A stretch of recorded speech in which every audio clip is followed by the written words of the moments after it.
Аллах тағала сенімен бірге болса, онда сен кімнен қорқасың? А егер Алла саған қарсы болса, онда сен үміт кімнен күтесің? Бисмиллахир-рахманир-рахим. Расында Алла дүниені сүйген, сүймеген құлдарына да береді екен. Ал иманды айтатын болса, Аллах тағала иманды тек сүйген құлдарына береді екен. Енді осылайша Аллах тағала бізге нығмет бергеннен кейін біз оны қалай қорғаймыз? Біз оны, яғни шүкіршілік қалай етеміз сол нығметке айтатын болсақ, біз оны қоралмаушылықтан, қызғаншақтық деген нәрседен сақтау керекпіз.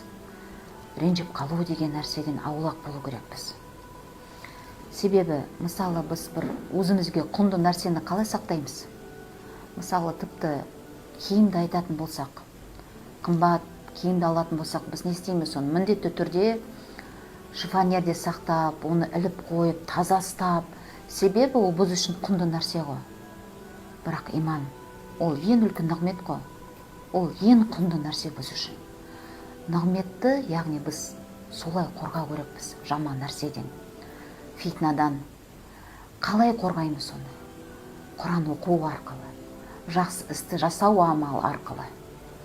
Себебі таңертең неше адам иманмен тұрады, кешкәрі кәпір болып қалуы мүмкін. Егер дейді, Аллах тағала сенімен бірге болса, онда сен кімнен қорқасың дейді. А егер Алла саған қарсы болса, онда сен үміт кімнен күтесің дейді. Сол үшін мына иман деген нәрсе, бауырлар, сақтап білейік иншалла.